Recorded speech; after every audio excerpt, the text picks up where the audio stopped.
আসসালামু আলাইকুম প্রিয় দর্শক, মেজবানি রান্নাঘরে স্বাগত জানিয়ে শুরু করছি আজকের রেসিপি। আজকে আমি তৈরি করব গোলাপ জামুন মিষ্টি। A to Z full recipe দেওয়া আছে। পারফেক্ট গোলাপ জামুন মিষ্টি বানাতে চাইলে ভিডিওটি স্কিপ না করে পুরোপুরি দেখুন। ইনশাআল্লাহ আপনাদের মিষ্টিও পারফেক্ট হবে। আরও নতুন নতুন ভিডিও পেতে আমাদের চ্যানেলটি সাবস্ক্রাইব করে পাশে থাকা বেল আইকনটি চালু করে দিন, যাতে আমাদের পরবর্তী ভিডিও ছাড়ার সাথে সাথে আপনার নিকট পৌঁছায়। এবার হয়তো অপেক্ষা করছেন একটা মিষ্টি কেটে দেখার জন্য।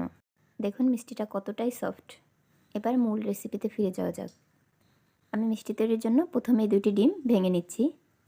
এবার এর মধ্যে দিয়ে দিব 2 চামচ চিনি। এরপর ডিমের মধ্যে দিব 2 চা চামচ সয়াবিন তেল।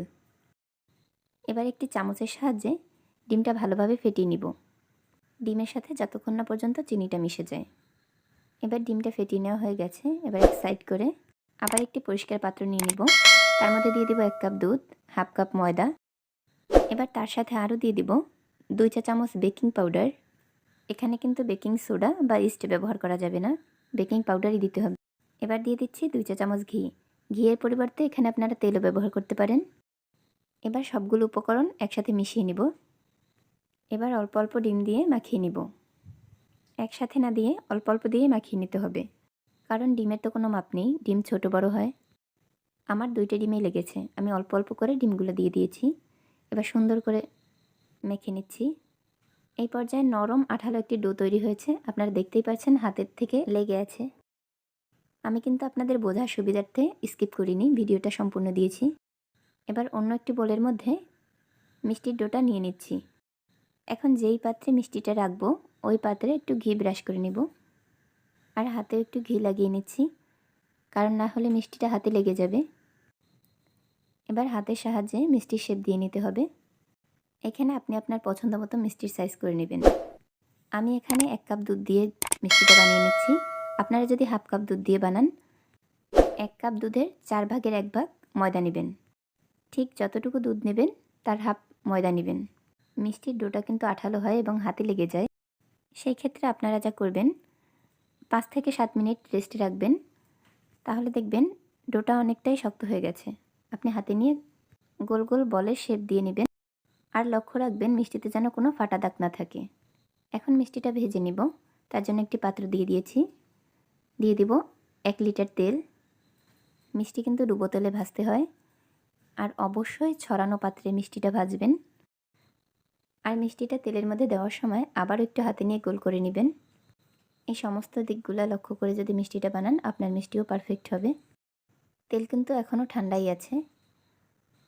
চুলার আঁচ মিডিয়ামে রাখা। তেল গরম হতে হতে আমার মিষ্টিগুলো দেওয়া হয়ে যাবে।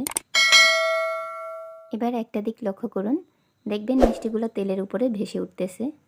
আমার কিন্তু এখনও সব মিষ্টিগুলো দেওয়া হয়নি। তেলটা গরম হবে আর মিষ্টিগুলো ওইভাবে ভেসে উঠবে। আপনার কোনো নাড়াচাড়া করতে হবে না, একা একাই মিষ্টিগুলো উল্টে যাবে। আপনার যদি পারফেক্ট মিষ্টি হয় তাহলে একা একাই উল্টে যাবে। এখানে আমি একটা ভুল করেছি, আমি সব মিষ্টিগুলো একসাথে দিয়ে দিয়েছি, যার কারণে মিষ্টি উল্টানোর জন্য জায়গা পাচ্ছে না। তার জন্য চামচের সাহায্যে আমি উল্টে দিচ্ছি। এক একটা মিষ্টি কিন্তু ফুলে উঠে 3 ডাবল হয়ে গেছে। ঠিক আমি যতটুকু সাইজের মিষ্টিটা বানিয়েছি তার 3 গুণ বড় হয়ে গেছে। এবার একটু নেড়ে চেড়ে লাল লাল করে ভেজে নিব। আমি চুলার আঁচ মিডিয়ামে রেখে মিষ্টিটা ভেজে নিচ্ছি। আমার মিষ্টিটা ভাজতে সময় লেগেছে টোটাল 8 মিনিট। মিষ্টিগুলো কিন্তু ধীরে সুস্থে সময় নিয়ে ভাজতে হবে। আমি একটু পরপর নেড়ে চেড়ে দিচ্ছি। আমার মিষ্টিটা ভাজা কমপ্লিট। এবার উঠিয়ে নিব। সবগুলো মিষ্টি ওঠানো হয়ে গেছে। এবার শিরার মধ্যে দিয়ে দিব। আমার শিরা তৈরির ভিডিওটা স্কিপ হয়ে গেছে। আমি ঠান্ডা শিরার মধ্যে মিষ্টিটা দিয়ে এবার চুলা জ্বালিয়ে দিয়েছি। এবার মিষ্টিটা অন্য একটি পাত্রে ঢেলে নেব, কেননা মিষ্টির পাত্রটা খুবই ছোট ছিল। মিষ্টিটা ঠিকভাবে ফুলতে পারছিল না, তার জন্য বড় একটি পাত্র নিয়ে নিয়েছি। এবার মিষ্টিটা ঢেলে আবার জাল করে নিচ্ছি 5 থেকে 7 মিনিট। এবার বলে দিচ্ছি কিভাবে আপনারা শিরা তৈরি করবেন। যেই কাপের 1 কাপ দুধ নিয়েছি সেই কাপের 3 কাপ চিনি নিয়ে নিয়েছি, আর 6 কাপ পানি, আর তার সাথে দিয়ে দিয়েছি 3টা এলাচ। এরপর চুলাতে দিয়ে একটা বলকোঠা মাত্রই বন্ধ করে দিয়েছি। তারপর মিষ্টিগুলো ভেজে নিয়েছি। ভাজা মিষ্টিগুলো ওই ঠান্ডা শিরার মধ্যে দিয়ে তারপরে এই জাল করে নিচ্ছি 7 থেকে 8 মিনিট। এবার দিয়ে দিব 2 চা চামচ গোলাপ জল। এই গোলাপ জলটা ছোট বড় মুদির দোকানে পাওয়া যায়। এই গোলাপ জল দেওয়ার কারণে মিষ্টি থেকে সুন্দর একটি ফ্লেভার আসে। একটা মিষ্টির রস টেনে একেবারে ফুলের 3 গুণ হয়ে গেছে। এবার মিষ্টিগুলো একটি পাত্রে নামিয়ে নিচ্ছি। দেখতেই পাচ্ছেন মিষ্টির কালারটাও যেভাবে সুন্দর এসেছে। মিষ্টিটা খেতেও দারুণ হয়েছে। আপনাদের যদি মিষ্টি বানানোর রেসিপিতে কোথাও বুঝতে ভুল হয়ে থাকে আমাকে কমেন্ট করে জানাতে পারেন। আমি চেষ্টা করব কমেন্টের উত্তর দেওয়ার। ভিডিওটি ভালো লাগলে লাইক, কমেন্ট অ্যান্ড শেয়ার করে দিবেন। এতক্ষণ সাথে থাকার জন্য ধন্যবাদ সবাইকে। আল্লাহ হাফেজ।